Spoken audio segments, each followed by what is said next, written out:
오늘 아침 일라디오.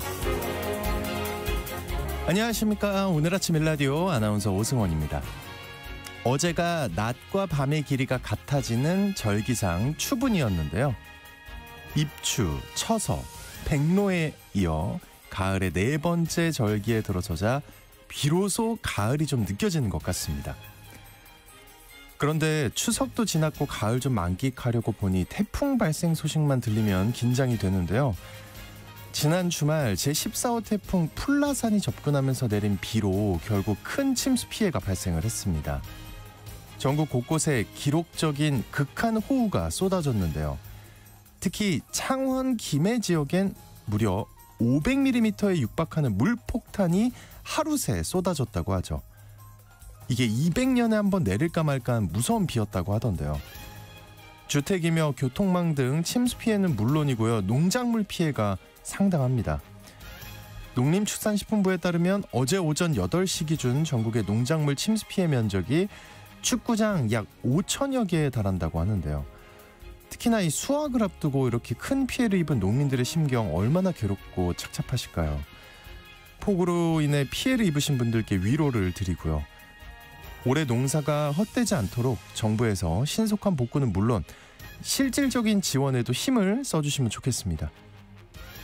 9월 23일 월요일 오늘 아침 일라디오 출발합니다.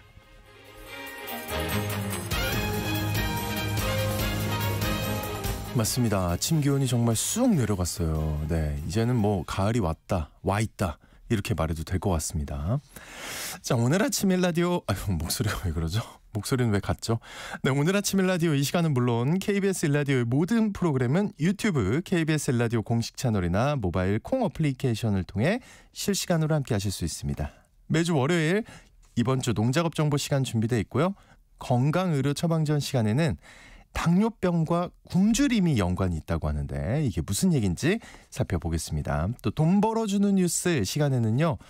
정부와 여당이 추진하는 불법 사금융 근절 법 개정의 내용 그리고 현장의 피해 사례 등에 대해 알아보겠습니다. 자, 이제 청취자 여러분들 참여하실 수 있는 퀴즈 드립니다. 본격적인 가을이 시작되면서 제철 수산물 가격의 희비가 엇갈리고 있는데요. 생물 대하는 작년보다 20% 이상 가격이 내렸다고 합니다. 반면에 해수온도 상승으로 어획량이 급감해서 이 수산물의 가격은 1년 전보다 40에서 50%나 올랐다고 하는데요. 여기까지 들으면 뭐지 싶은데 여기서부터입니다. 이 수산물은 구수한 냄새 때문에 집 나간 며느리도 돌아온다를 비롯해서 다양한 유래가 있는데요. 이 수산물은 무엇일까요? 자, 추첨을 통해서 농촌진흥청에서 제공하는 웰빙 혼합 잡곡 세트를 한 분께 향긋한 커피를 드실 수 있는 모바일 커피 쿠폰은 4분께 드리겠습니다. 방송에 참여하실 분들은요. 단문 50원, 장문 100원이 드는 유료 문자 샵 9730으로 보내주시기 바랍니다.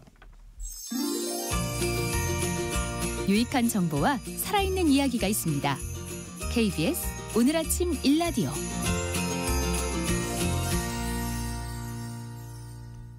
한 주간 농가에서 알아둬야 할 주요 농작업 정보를 전하는 시간입니다. 고구마 저장 중에 단맛이 증가하는 특성에 대한 연구 소식을 비롯해서 이번 주 농작업 정보 알아보겠습니다. 농촌진흥청 대변인실의 정병진 농촌지도관님 전화 연결돼 있습니다. 안녕하십니까? 네, 안녕하세요. 네, 최근 개발한 고구마 품종의 저장 중에 단맛이 증가하고 생고구마의 감미도도 높아진 특성이 나타났다고요. 네, 일반적으로 고구마는 수분과 전분이 많아서 온도 13도, 습도는 85 내지 90%의 환경에서 저장을 하고 후숙을 시켜서 시장에 출하하고 있습니다. 최근 농촌진흥청의 연구 결과에 따르면 저장 일수가 30일이 지난 이후부터 전분 함량이 줄어들고 유기 상태로 존재하는 당인 유리당의 함량이 증가했습니다. 고구마를 수확을 해서 저장을 할수록 유리당 요소가 증가를 해서 단맛이 깊어지는데 품종에 따라서 유리당 내 요소 변화에는 차이가 있었습니다. 네, 품종별로 어떤 차이가 있나요? 네, 우리 품종 소단미의 경우 과당과 포도당이 증가를 하고 호품미는 자당이 증가를 해서 단맛을 내는 정도인 감미도가 높아지는 특성이 있는데요. 소단미는 저장 직후부터 과당과 포도당 함량이 증가를 해서 30일 후에는 약 2배, 그리고 90일 후에는 각각 2.7배, 3.2배가 증가를 했고요. 감미도는 1.7배가 증가를 했습니다. 그리고 호풍미의 경우에는 저장 직후부터 자당 함량이 증가를 해서 30일 이후에는 1.9배, 이후 90일까지는 큰 변화가 없었습니다. 그리고 감미도 또한 30일 이후 2배가 증가를 했습니다. 그러니까 수확 후에 저장 기간에 따른 당 특성의 변화를 이거를 어떻게 좀 활용할 수가 있을까요? 고구마의 저장 기간에 따른 당화 특성은 품종에 있어서 매우 중요한 요소인데요. 그래서 이러한 소단미와 호풍미의 당화 특성을 참고를 하게 되면 농가에서는 출하 시기 결정에 매우 도움이 될 것입니다. 그리고 소비자들은 고구마가 가장 맛있어지는 시기를 알 수 있는 유용한 정보가 될 수 있기 때문에 궁극적으로는 고구마 소비 촉진과 함께 관련 산업 발전에 도움이 될 수 있을 것으로 기대하고 있습니다. 네. 그리고 농업인 생성형 인공지능 활용 경진대회를 개최한다는 소식이 들어와 있는데 농업인 생성형 인공지능 활용 경진대회 어떤 분들이 참여할 수 있는 건가요? 네, 이번 경진대회는 농업인들이 직접 생성형 인공지능 기술을 활용을 해서 자신이 겪는 문제를 해결할 기회를 제공하기에 준비를 했습니다. 참여 대상은 9월 27일 현재 농업 경영처에 등록된 농업인이라면 누구든 참여가 가능합니다. 예선과 본선대회에서는 사업 기획과 경영 진단, 마케팅 등 농업 경영과 관련된 다양한 문제를 주제를 해서 참가자들의 문제 해결 역량을 평가하게 되겠습니다. 네, 참가 신청은 어떻게 하면 되는 건가요? 오는 10월 30일에 개최되는 본선을 앞두고 9월 9일부터 9월 27일까지 예선 참가 신청을 받고 있습니다.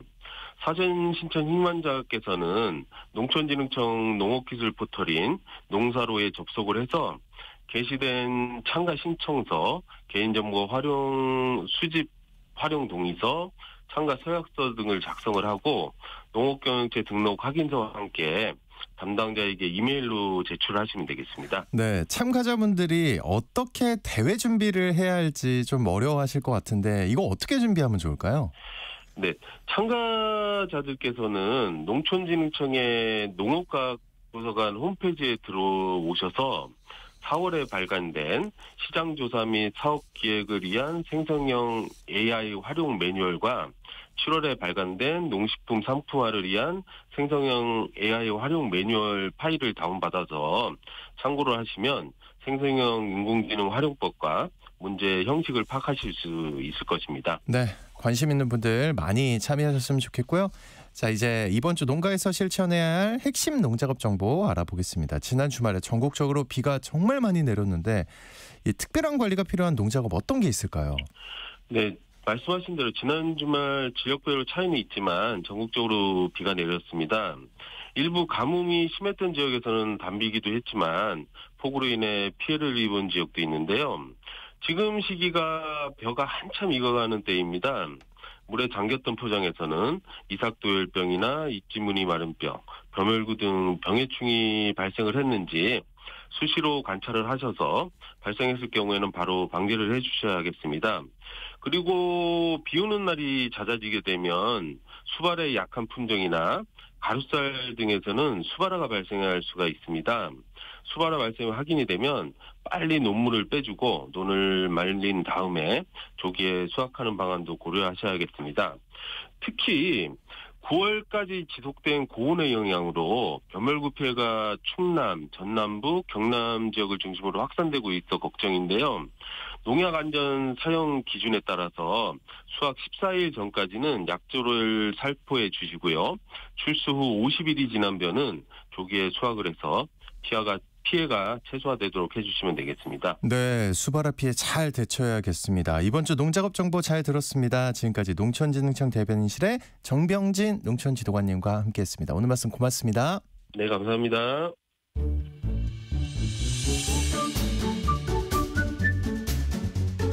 아침을 여는 기분 좋은 습관. KBS 오늘 아침 1라디오.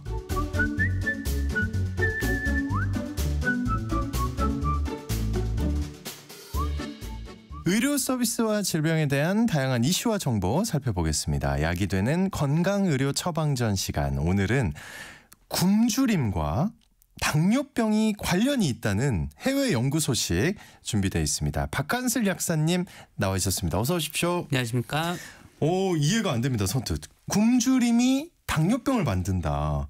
근데 사실 굶주림과 당뇨는 정반대의 상황이라는 생각이 드는데 어떻게 이게 관련이 있다는 거예요?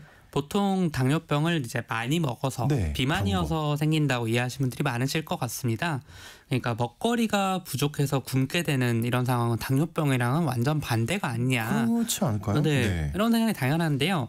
내가 병원 가서 당뇨병 진단을 받아도 그렇고 이제 저 같은 이런 건강 정보를 전달하시는 분들도 생활 습관 개선해라, 먹거리 조심해라 이런 얘기들을 많이 하는데 실제로는 그런 생활 습관만 영향이 있는 게 아니고 그 유전도 당뇨병 발병에 꽤 영향을 미치거든요. 그런데 뭐 내가 유전자를 바꾸진 못하니 생활 습관이라도 잘 개선을 해보자 이런 취지에서 그렇게 말씀을 드리는 건데 사실 내가 부모에게 물려받은 유전자는 바꾸질 못해도요. 내가 자녀에게 물려주는 유전자는 조금 바꿀 수가 있다. 그래요. 네, 정확하게는 유전자를 바꾸는 건 아니고 원래 우리 몸에서 가지고 있는 자연적인 유전자 조절 기능을 사용할 수가 있거든요. 이게 뭐 특별히 무슨 엄청난 생명공학 기술이 새로 개발돼서 된다 이런 게 아니거든. 진짜로 우리가 원래 가지고 있는 기술입니다. 근데 우리 몸이 할 수 있는 거예요. 네. 그런 것들을 우리가 이제 후성 유전학이라고 하는데 이게 좀 학술적으로 대중화된 것도 한 2000년대 초중반 정도라서 낯선 분들이 많으실 거니 좀 간략하게 설명을 드리면요. 네. 지금 운전하면서 들으시는 청취자분들이 많으실 것 같아요. 근데 우리가 매일 같은 차를 타더라도 여름에는 타이어 공기압을 조금 빼주고 그다음에 겨울에는 뭐 스노우 체인을 감는다든지 이런 식으로 바퀴에 조금 조정을 해서 주변 환경에 맞게 바꿔주는 일들이 있지 않습니까? 네네네. 근데 그렇다고 뭐 4륜 구동의 차가 2륜 구동으로 바뀐다든지 이런 거는 본질적인 부분은 바꾸지를 못하는데 그래도 어쨌거나 이 정도로 타이어 좀 바꿔주면 우리가 조금 네, 운전할 때 도움이 되지 않습니까? 그러니까 마찬가지로 사람 몸도요. 원래 가진 유전자, 그러니까 우리가 뭐 몸에 손가락이 몇 개다, 아니면 팔다리가 몇 개다 이런 큼직한 걸 바꾸지는 못하더라도 이제 타이어에다가 공기압 빼고 뭐 윈터 체인 감는 것처럼 본질은 그대로 두되 유전자가 발현되는 것만 조금 조정해주면 좋지 않느냐. 그러면 우리가 적응하기 훨씬 쉽겠죠. 이런 것들을 이제 후성 유전학이라고 부르는 겁니다.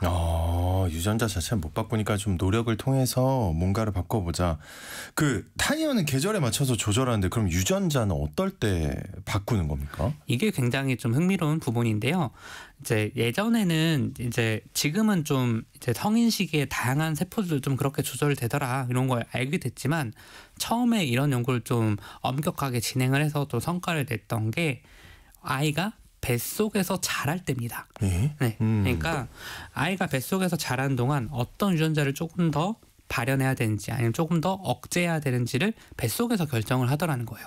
그래서 예를 들어서 이제 전쟁통이라든지 좀 굉장히 혼란스러운 시기에는 산모가 스트레스를 굉장히 많이 받겠죠. 네. 그런데 잘 못 먹을 수도 있고. 네. 근데 이렇게 산모가 스트레스 받으면 산모 몸에서 스트레스 호르몬이 나오게 되는 거고 그게 태아한테 가면은 이제 태아한테 알려주는 거예요. 얘야 나오면 바깥은 굉장히 스트레스가 많고 혼란스러운 상황이니 그런 것에 예민하게 반응할 수 있도록 좀 준비를 해라. 그래서 그 아이 그런 시기에 태어난 아이들은 조금 더 스트레스에 민감한 좀 예민한 상태로 태어나더라. 이런 것들이 좀 밝혀졌고 네. 이거랑 비슷하게요. 남성들도 영향을 주더라는 겁니다. 그래서 뭐 남자는 임신시키면 끝 아니야 이렇게 생각하실 건데 정자를 만드는 과정에서요. 남성이 역시나 또 스트레스나 이런 걸 많이 받는 상황에서 처하면 정자에도 이런 걸 기록을 하는 거죠. 너는 이런 걸 조심해라. 네. 그래서 이제 아빠도 이제 아이 낳기 전에 좀 그런 준비를 해야 된다. 술, 담배 끊고 건강하게 생활해야 된다는 게 그 정자를 만드는 과정에서 그런 정보가 좀 각인이 된다. 이렇게 생각하시면 되세요. 그래서 이런 상황에서 두 정자 난자가 만나서 혼란스러운 상황에 태어나면은 이제 아이한테 확실히 좀 우울증이라든지 아니면 좀 만성적인 스트레스에 좀 민감한 이런 게 정말 그런 식으로 조율된 아이가 태어나게 되는 거죠. 그래서 이게 아이가 사실 뭐 이제 우리가 계절은 알지 않습니까? 여름이니까 아 덥네, 타이어 공격을 좀 빼야겠다. 근데 아이는 뱃속에서 모르잖아요. 그러니까 엄마가 그런 식으로 몸을 통해서 알려주는 거죠. 그래서 뭐 사실 이런 연구를 몰라도 우리가 태교가 중요하다 이런 것들을 많이 알고 그렇죠. 있었잖아요. 완전 태교 얘기네요. 거의. 네. 예. 그런데 이거를 조금 더 과학적으로 확인을 했다고 보면 되고 단순히 뭐 태교를 잘하면 아이가 나중에 뭐 좋다, 건강하다, 튼튼하다 이런 게 아니고 최근에 굉장히 인상적인 연구가 하나 발표가 됐습니다. 이제 올해 8월에 나온 연구인데요. 세계 3대 과학학술지 중에 하나인 사이언스지에서 당뇨병도 어쩌면 이런 후선 유전학적인 조절에 의해서 영향을 받는 게 아니냐 이런 걸 밝혀낸 거예요. 그 앞서 기근 얘기한 게 이런 것과 관련이 있다는 거죠. 네, 굶주림이 산모에게 어떤 영향을 미치는지 이런 것도 궁금한 과학적 질문이긴 한데 우리가 이걸 실험을 할 수는 없지 않습니까? 네, 그렇죠. 굉장히 예, 그거 굉장히 안 좋죠. 비윤리적이고 네. 그래서 그런데 이런 것들을 간접적으로 좀 확인할 수 있는 계기들이 있습니다. 그러니까 자연적으로 뭐 기근이 온다든지 이런 상황이 오면은 산모도 당연히 굶을 수밖에 없는 이런 사례가 생기잖아요. 그러면 그런 게 생기기 전후를 비교해서 아 기근 시기에 태어난 애들은 이런 차이가 있구나. 이런 걸 확인할 수가 있는 거죠. 그러니까 이런 식으로 자연스럽게 일어난 사회 현상을 이제 좀 과학 연구의 수단으로 삼는 경우를 자연 실험이라고 합니다. 네, 네, 네. 우리가 인위적으로 뭘 하는 건 아니고 자연적으로 그 나타난 건데 우리 코로나 때도 그런 거 많이 했죠. 이제 사회적 거리두기를 하면서 사람 집에만 있으면 뭐 우울감이 어떻게 변화하는지 아니면 뭐 체중이 어떻게 변화하는지 식습관이 변화 이런 것들을 코로나를 계기로 알게 되는 거지 일부러 그렇게 사람을 못 움직이게 하진 않는 거니까. 네. 어쨌든 간에 이런 식으로 기근을 좀 연구해보면 좋지 않을까 했는데 제일 대표적인 기근 중에 하나가 우리 이웃나라인 중국에서 있었던 일이죠.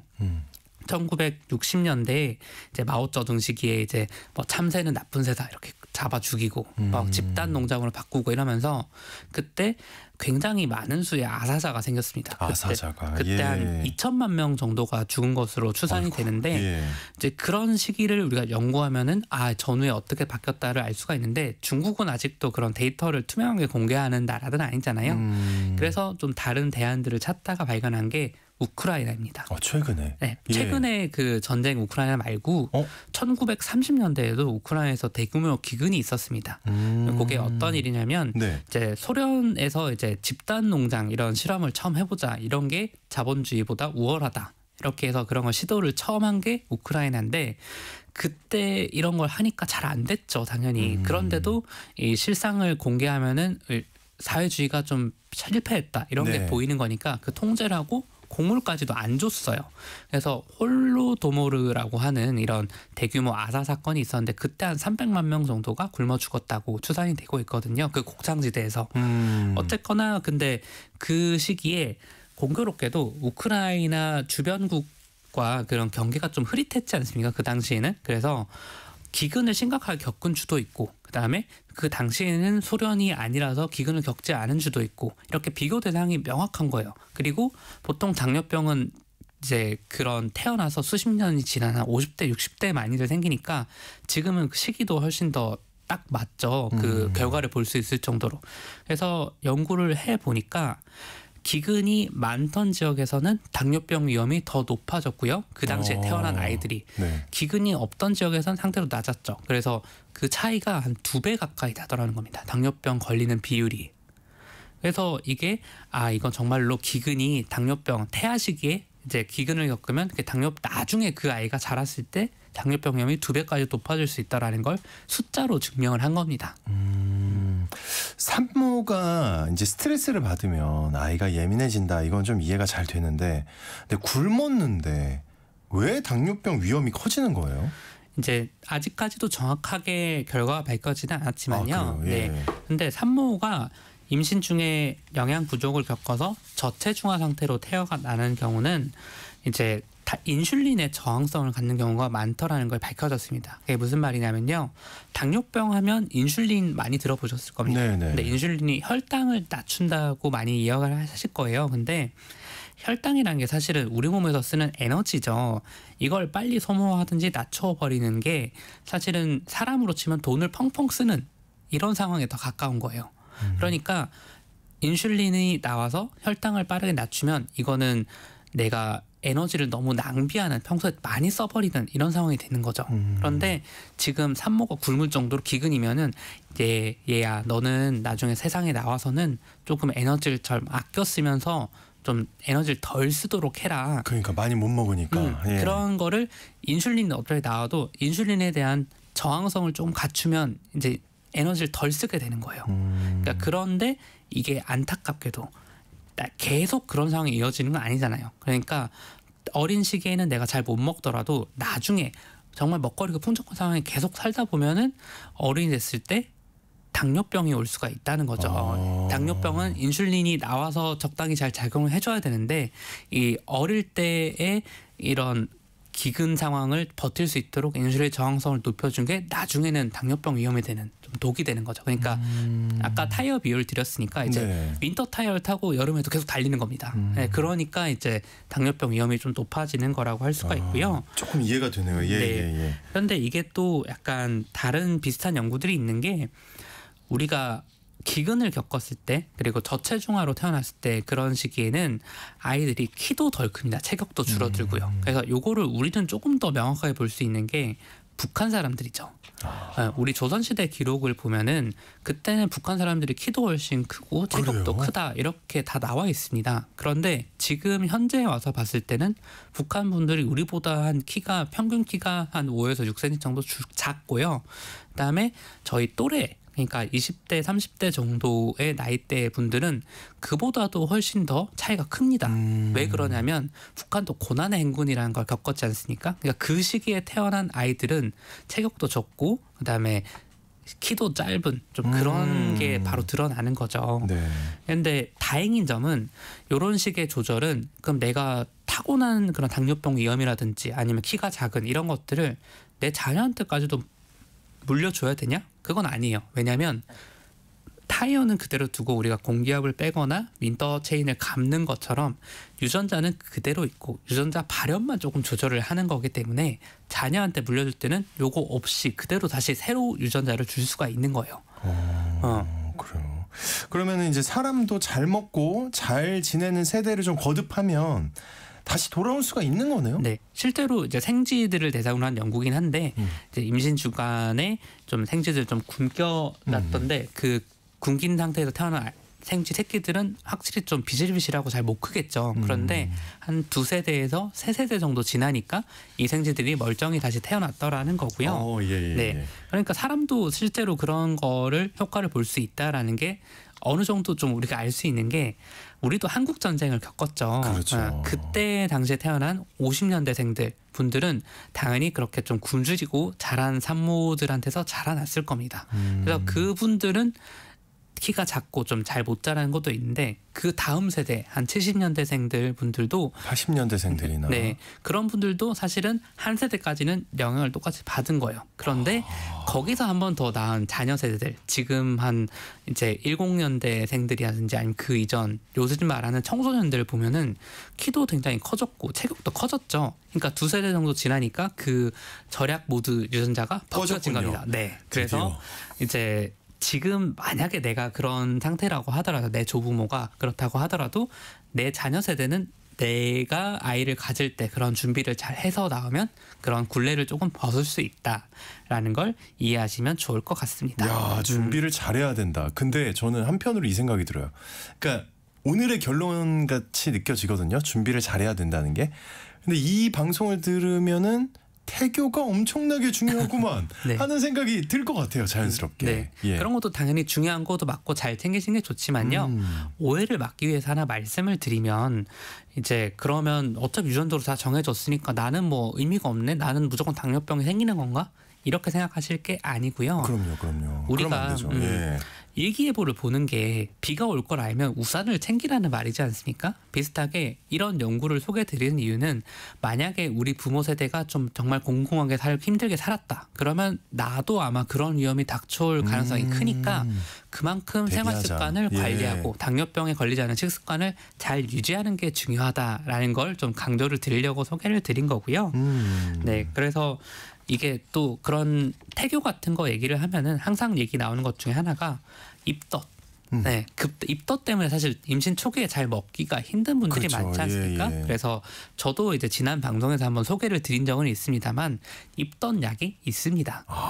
그래서 임신 중에는 다른 약 먹으면 안 되는 거 아니냐 이런 걱정을 많이들 하시는데 이거는 FDA에서 승인을 했고 우리나라에서 허가를 받아서 정말로 임산부분들이 입덧 문제를 조금 완화시킬 수 있는 약들이 있고요. 네, 그런 거는 병원 가서 처방을 받으시면 처방 받을 수 있기 때문에 그런 거 먹으면서 이제 흔히 끙끙 앓으면서 이제 잘 안 먹는 게 아이한테는 더 해로울 수 있다. 네, 예. 그렇기 때문에 그런 것들도 한번 잘 알아보시면 좋을 것 같습니다. 네, 오늘 건강의료 처방전 시간 후성 유전학에 대해 알아봤습니다. 지금까지 박한슬 약사님과 함께했습니다. 오늘 말씀 고맙습니다. 감사합니다.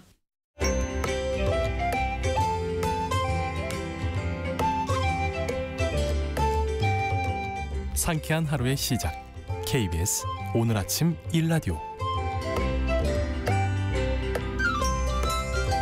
금융생활에 도움이 될 돈 벌어주는 뉴스 시간입니다. 동아일보의 강우석 기자님과 함께합니다. 어서 오십시오. 네, 안녕하십니까. 저번에 첫 주에 그 첫 방송을 한 거잖아요. 그죠? 예. 주변에 혹시 반응이 있었습니까? 네가 거기서 왜 나오냐라는 이야기를 많이들 하셨습니다. 예. 왜 나오냐? 예. 출근하는데 그냥 틀어드는데 갑자기 네 목소리가 들려서 좀 놀랐다. 주변 친구들이 네. 한 8명 정도. 8명. 그래서 좀 이제 계속 나와야 되는데. 예. 네. 그래서 제 목소리에 익숙해지라고 이야기를 했습니다. 그렇군요. 예, 쉽지 않겠지만. 네. 자, 오늘 첫 번째로 전해주실 소식 어떤 내용인가요? 예, 이게 추석 연휴가 지나가지고 그 사이에 일이 되게 많았는데 네네. 11일에 있었던 일부터 말씀을 드릴게요. 그 국민의힘과 정부, 그러니까 당정이라고 많이들 이야기하죠. 당정이 불법 사금융 근절 대책을 발표를 했어요. 네네. 이게 불법 사금융이 뭔지 조금 낯설어 하시는 분들도 있는데 흔히 말하는 사채를 보시면 돼요. 이 당정이 마련한 이번 대책의 핵심은 크게 두 가지인데 첫 번째부터 말씀을 드릴게요. 첫 번째는 신체상해, 인신매매, 폭행과 협박 등을 통해 체결된 반사회적인 대부 계약을 무효화하겠다는 거예요. 예. 특히 일본 같은 경우에는 16년 전에 이미 대법원에서 불법 사채는 위법한 계약이라 원금을 돌려줄 필요가 없다고 판결이 나왔고 그런 결정 덕분에 사실 불법 사채가 사회 전반에서 근절이 되었었어요. 일본이요. 예. 근데 이제 한국 같은 경우는 아직 대법원 판결이 없는 상황이고 그래서 당정 차원에서 반사회적인 계약에 대해 이자는 물론 원금까지 원천 무효화하는 내용을 법에 명시하려고 하는 거다라고 이해하시면 될 것 같아요. 네, 예. 네. 그리고 두 번째가 또 소식이 있다는데 어떤 네. 소식입니까? 두 번째 핵심은 이제 불법 사금융의 처벌 수위를 법령상 최고 수준까지 강화하는 거예요. 앞에 말씀드렸던 것처럼 대부업을 하려면 지방자치단체나 혹은 금융위원회의 등록 절차를 거쳐야 되는데요. 근데 등록을 안 하고 돈을 빌려주는 업체들도 있어요. 예. 근데 그동안 이런 미등록 업체들이 발각이 되면 5년 이하의 징역 또는 5천만 원 이하의 벌금을 부과했었어요. 네. 근데 이 벌금 상한선을 5천만 원에서 2억으로 높이기로 했습니다. 예. 그리고 법정 최고금리 아마 아실 것 같은데 현재 네네. 20% 수준인데 20%보다 높은 금리로 돈을 빌려줄 때도 5년 이하의 징역이나 2억 원 이하의 처분을 받게 됩니다. 그러니까 기존의 처벌 기준이 3년 이하, 3천만 원 이하였던 거 생각하면 처벌이 훨씬 세지는 것이라고 보시면 될 것 같아요. 예. 근데 이제 급전이 필요할 때 대출받기 어려운 분들이 있잖아요. 또. 예. 그분들 입장에서는 금리가 높아도 사채를 쓸 수밖에 없는 이제 사정이 있을 텐데 일단 사채를 쓰게 되면 우리가 이제 일반적으로 들은 얘기가 빚이 눈덩이처럼 불어난다. 이런 얘기 많이 들었는데 요즘도 그 피해가 심각한 편인가요? 예, 진짜 그렇더라고요. 사실 저도 사채를 써본 적이 없어가지고 이제 취재를 통해서 이제 좀 피해자분들을 접했었어요. 2월 마지막 주 정도였는데 그때 관련된 취재를 하면서 저희 팀에서 한 10명 정도의 피해자를 만났었습니다. 근데 피해 유형이랑 양태가 거의 다 똑같았어요. 이게 포털 카페에서 불법 사채업자를 처음 접해서 소액을 빌렸는데 네. 이게 몇 개월 만에 몇 천만 원까지 불어나는 모양새가 되는 거예요. 그러니까 처음 빌렸을 때는 뭐 10만 원 단위, 그쵸. 100만 원 단위 이 예. 정도였는데 수천만 원으로 예, 된다. 거의 다 100만 원 미만을 빌리셨다 보면 될 것 같은데요. 100만 원 미만인데 수천만 원이 된다고요? 예, 그래서 어떤 분 같은 경우에는 50만 원을 빌렸는데 7개월 동안 못 갚았더니 5,500만 원까지 불어나셨던 분도 있었어요. 예. 아, 이제 웃으면 안 되는데 진짜. 예, 이게 웃을 너무하네요. 일은 예, 아닌 예. 것 같아요. 예, 예. 근데 그분 얘기 들어보니까 이제 사채업자한테 돈 안 갚으면 어린 아들을 가만두지 않겠다. 아들을 죽이겠다. 예, 자녀 학교에 찾아가겠다 이런 협박을 받았다고 해요. 네, 네. 그래서 그분 같은 경우에는 추심 압박에서 좀 벗어나려고 유서를 쓰고 잠적하고 경찰에 신고도 했었는데 이제 사금융 조직이 대포폰을 쓰거든요. 그렇다 보니까 신원이 특정되지 않아서 범죄로 간주하기 어렵다는 답변을 받았다고 해요. 예. 그리고 어떤 분은 사채업자와 적당히 그냥 합의를 보면 안 되겠냐라는 답변만 받기도 해서 되게 실망하신 사례도 적지 않았었습니다. 네. 예. 그래서 실제로 정부 차원에서도 불법 사금융에 대한 정확한 규모도 추산이 안 되고 있고 피해자들에 대한 소송 지원 제도도 있기는 한데 사실상 제대로 돌아간다고 보기는 어렵다고 보시면 될 것 같아요. 예. 그 당정의 입장은 그렇다 치고 야당인 더불어민주당의 입장도 있을 것 같은데 예. 이 만약에 민주당이 반대하면은 이 법안 통과가 어려운 거 아닌가요? 예, 그렇게 염려하실 수도 있을 것 같은데요. 여야 간의 의견이 크게 다르지 않은 상황입니다. 민주당 같은 경우에도 민생과제 165개 이렇게 만들어놨는데 그중에 굵직한 테마로 대부업법 개정을 뽑아둔 상황이에요. 그래서 미세한 지점만 조정을 하면 여야가 접점을 빠르게 찾을 수 있을 것 같습니다. 네네. 다음 뉴스로 또 넘어가 보겠습니다. 주식 얘기네요. 예, 주식 얘기인데 SK 하이닉스 이 글로벌 증권사의 보고서 하나 때문에 SK 하이닉스 주가가 출렁였다고요. 어떤 내용입니까? 예, 이게 추석 직후의 상황인데 먼저 증권사의 직군에 대해서 간략하게 말씀을 드릴게요. 증권사의 직군이요? 예. 이 증권사에는 이제 기업의 재무 상태 실적 분석하고 가끔은 기업에 직접 가가지고 현황을 파악하는 애널리스트라는 직군이 있어요. 많이 들어봤죠. 예, 근데 이분들이 뭘 하냐면 기업에 대한 보고서를 발간해요. 그리고 보고서를 발간하면서 해당 회사의 목표 주가를 제시합니다. 근데 이제 우리나라 추석 연휴일 때, 그러니까 9월 15일 날. 이건 미국 시간 기준인데요. 네. 미국의 증권사 모간 스탠리라는 곳이 SK 하이닉스의 목표 주가를 원래 26만 원 하던 걸 12만 원으로 낮췄어요. 엄청나게 낮춘 거 아니에요? 반토막 넘게 낮춘 거예요.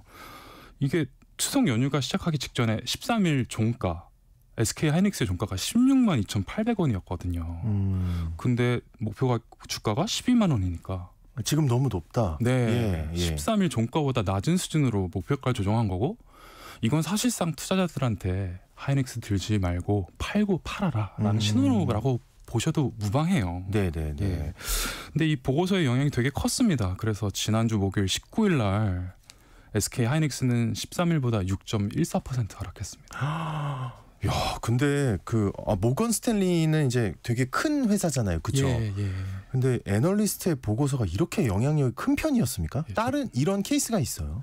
이런 케이스가 적지는 않은데요. 이 보고서의 영향력이라기보단 모간 스탠리라는 기관의 영향력이라 보시면 될 것 같아요.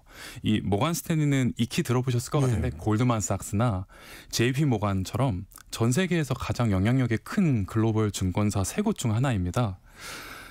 이런 회사가 보고서를 내면 전 세계는 물론이고 국내 주식 증시에서 국내 주식을 사는 외국인 투자자들의 심리도 들쭉날쭉해요.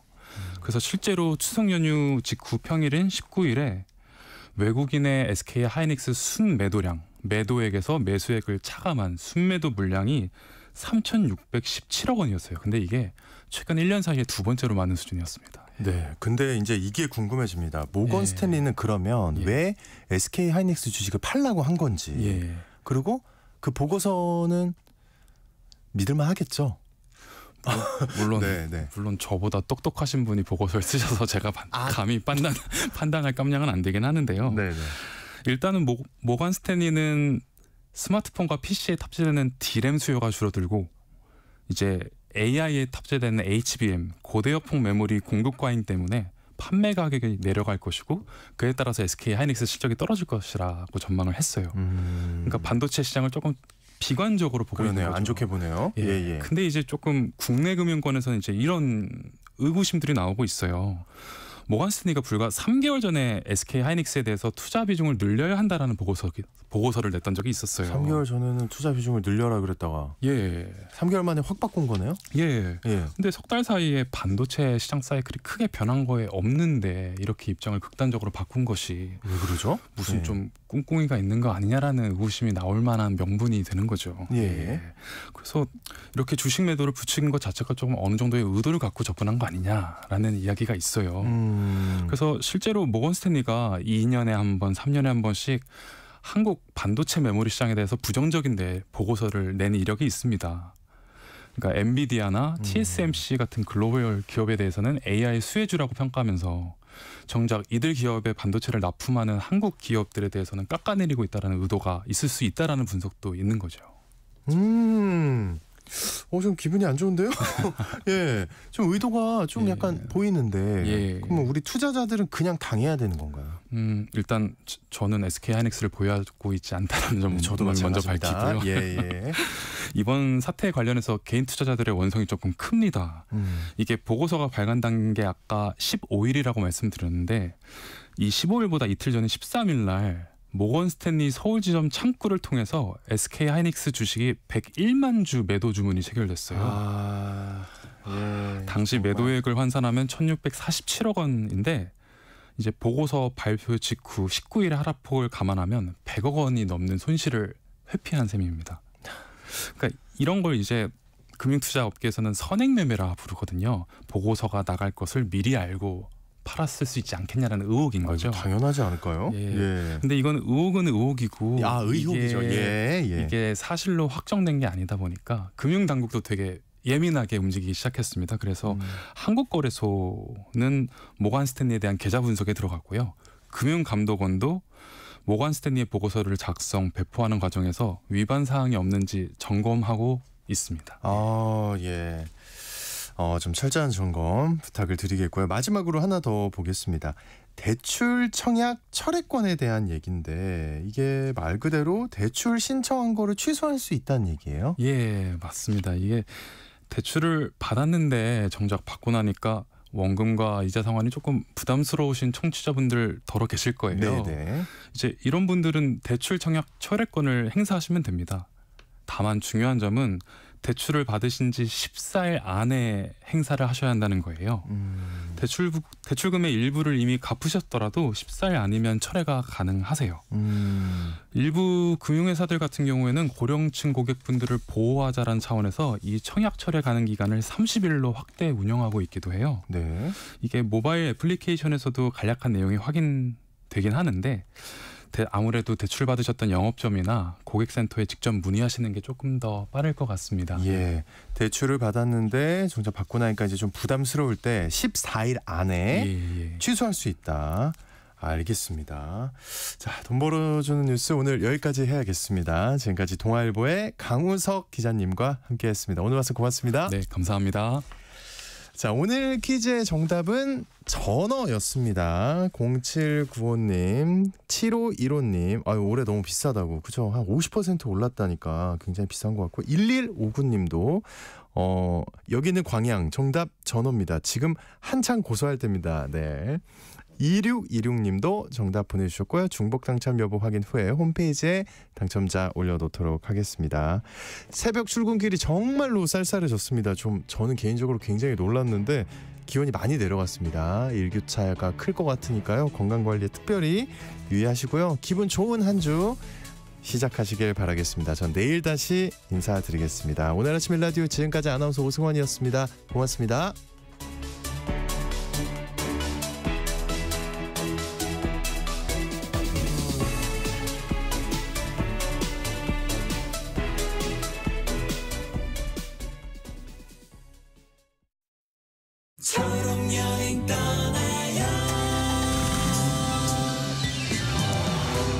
발달장애 자녀를 둔 정우 씨에게 아이와 대중교통을 이용하는 일은 큰 도전입니다. 사람들의 불편한 시선을 감내해야 하기 때문이죠. 그런데 얼마 전 개인 차량이 없는 정우 씨 가족을 위해 한 친구가 운전을 해주겠다고 나섰어요. 덕분에 처음으로 떠나게 된 가족여행에서 아이는 오랫동안 잊지 못할 행복한 웃음을 지었습니다. 모든 아이들이 세상을 마음껏 경험할 수 있도록 장애 아동을